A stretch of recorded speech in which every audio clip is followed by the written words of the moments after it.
Ever met an artist who blurs the line between pain and beauty, body and art, pushing the limits of human endurance? In today's video, we are going to introduce you to Marina Abramović, a famous Serbian artist often called the grandmother of performance art. For more than 4 decades, her art has been a mysterious mix of her own body, immersive performances, and a deep connection with her audience. In 2007, she started the Marina Abramović Institute, MAI, a nonprofit that focuses on performance art.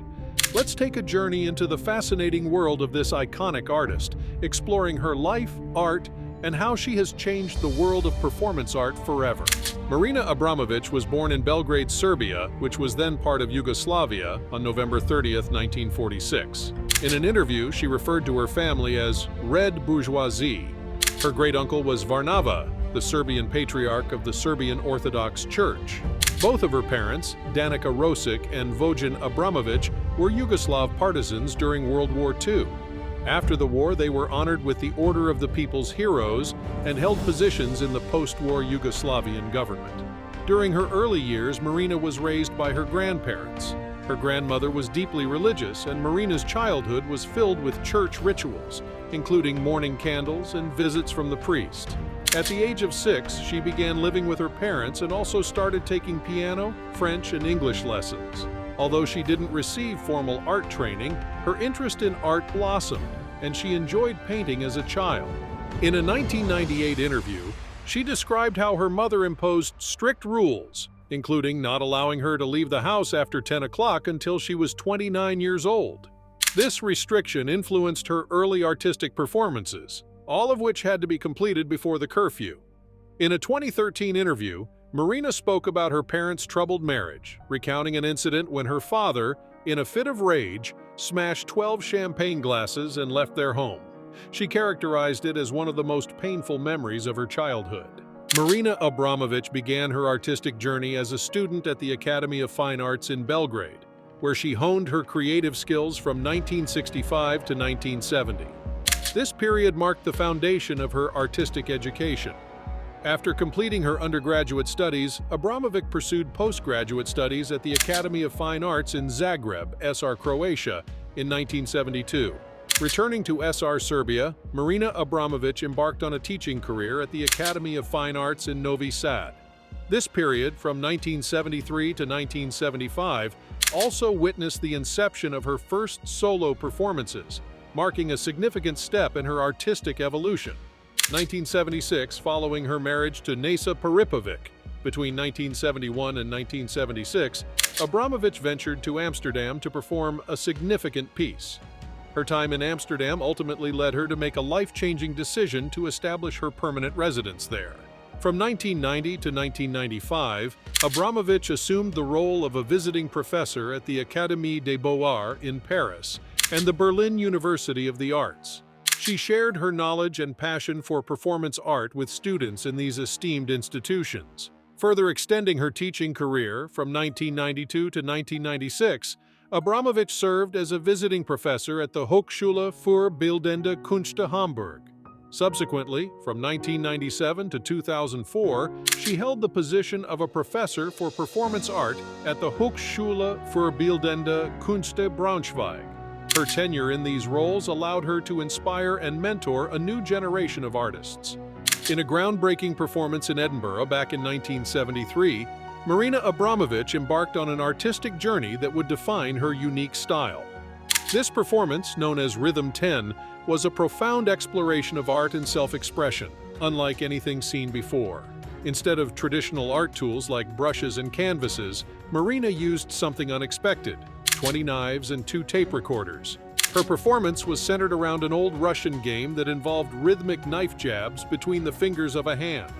Each time she accidentally cut herself, she didn't stop.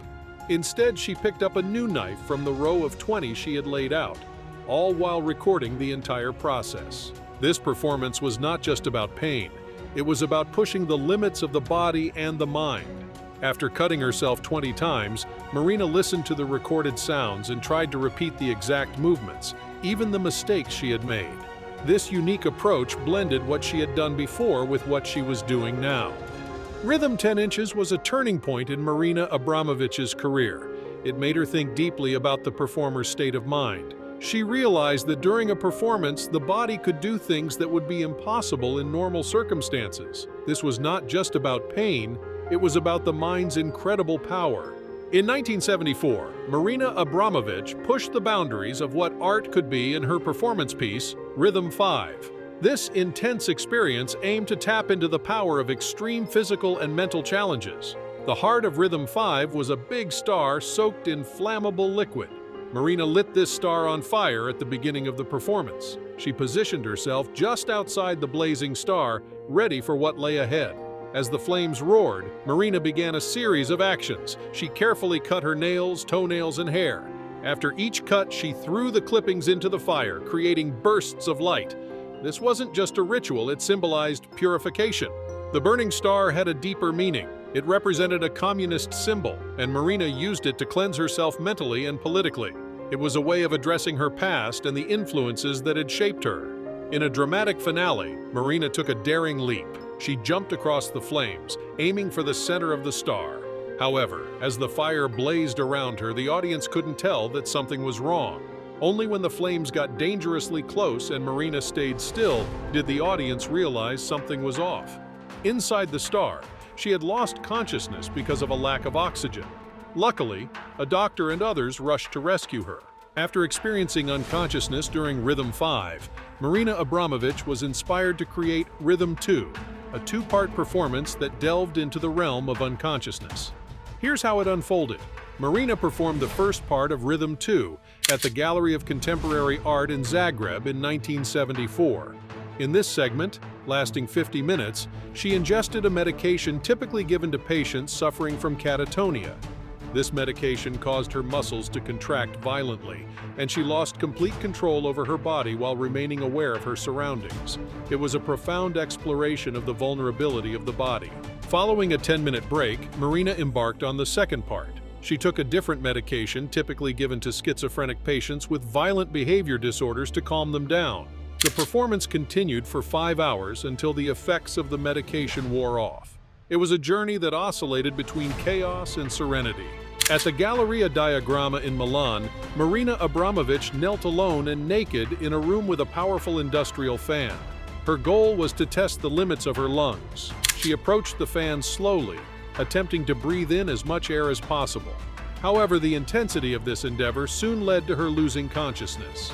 Marina's prior experience in Rhythm 5, where audience intervention became problematic, led her to take specific precautions to ensure her loss of consciousness wouldn't disrupt the performance. Before starting, she instructed the cameraman to focus solely on her face, ignoring the fan. This strategy was meant to keep the audience unaware of her unconscious state and, therefore, less likely to interfere. Ironically, after several minutes of her unconsciousness, even the cameraman refused to continue and sought help. In 1974, Marina Abramović conducted a daring performance called Rhythm 0. It was a unique test of how people behave when they have power over someone else. Here's how it worked. Marina placed 72 objects on a table. People in the audience could use these objects on her in any way they wanted. A sign said they wouldn't get in trouble for what they did. Some objects were harmless, like a rose, while others could hurt, like scissors or even a gun. At first, the audience was quiet and unsure, but as time passed, they realized they could do anything. Things got rough. They undressed her, hurt her, and made her feel worthless. Marina said she felt like a saint, a mother, and a bad woman all at once.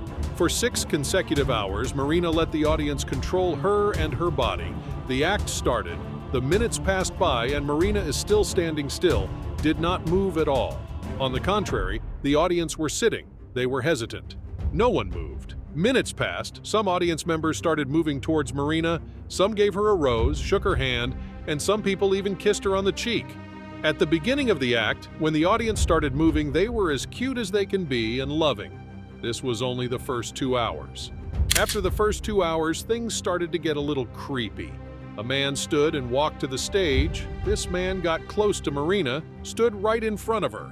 His eyes were looking at her eyes, and out of nowhere, this man raised his hand and slapped her face. The man made the audience get the courage to come up to Marina and do some very horrible things, such as the second man gave her a slap too. just same as the first man. The third did not slap her. What he did was way more worse. He started touching her body. All of these actions led the people to do more horrendous things, such as trying to rape her right on the stage, taking pictures of her and sticking the pictures on her body, and taking razor blades trying to cut her body. Even after all of what happened and still happening to Marina, she didn't even move. She maintained her spot and kept the act going. Things actually got worse and intense as more people came up to the stage to Marina. There was a gun on the table. A man took the gun, took Marina's hand. He put it in Marina's hand. He held her hand while the gun in her hand and starting pointing the gun towards her head. He even placed her finger on the trigger. Marina still did not move. The only thing she did was cry. It's crazy how intense the situation was, and this brave woman, Marina, maintained her calmness. You might ask yourselves, these people who tried to harm her or rape her, why did these people not kill her or rape her? They could do all of that. She even agreed to everything and accepted her faith, and they know that. The answer is, the audience themselves is the answer. They did not let those horrible things to happen to Marina. A woman came up and took a sanitized napkin to try and wipe off the blood and put some band-aids on Marina's wounds. Another man went to Marina and gave her his jacket as she was naked. After exactly 6 hours, Marina stood up and walked toward the audience. They ran away to avoid a real fight. Marina's art often looks at how we see ourselves through others. Rhythm Zero showed how people can change when they have power over someone else. It was like a window into human behavior. In this performance, Marina let people treat her like an object. This challenged what society thinks is okay. It pushed the limits of what's acceptable in art. Rhythm Zero remains a powerful example of how Marina Abramović pushed boundaries and tested human behavior through her art. Here, we delve deeper into the remarkable collaboration between Marina and Ule. As they embarked on their artistic journey together, Marina and Ule ventured into the concept of the other. They described themselves as a two-headed body, fully immersed in this collective identity.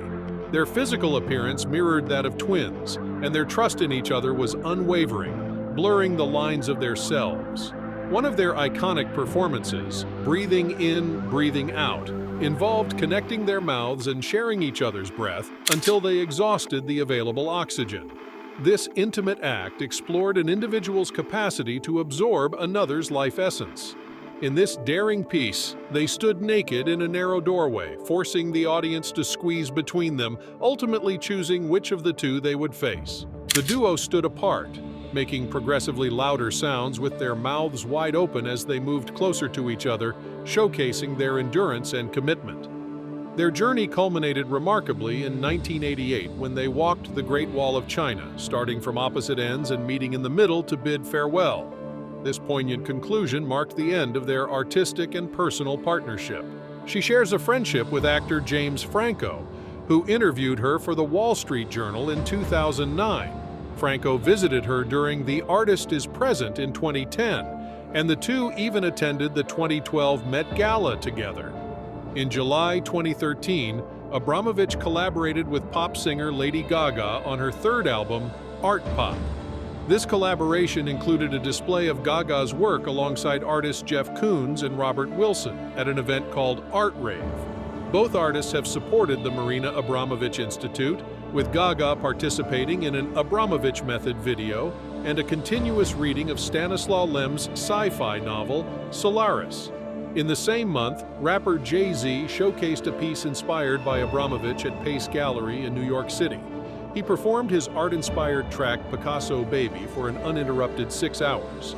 During this performance, Abramović and other figures from the art world were invited to interact with Jay-Z face-to-face. The footage was later turned into a music video. However, there was controversy regarding a donation Jay-Z had promised to make to Abramović's institute. She initially claimed he hadn't fulfilled his commitment, but later, in 2015, she publicly apologized, stating that she was unaware of his substantial donation. Thank you for joining us on this exploration of Marina Abramović's remarkable career and collaborations. We hope you've gained insights into the fascinating world of performance art and the artists who have influenced and worked alongside her. If you have any more questions or topics you would like us to delve into, please feel free to leave your comments below. Don't forget to like, subscribe, and stay tuned for more captivating content on art and culture. Until next time.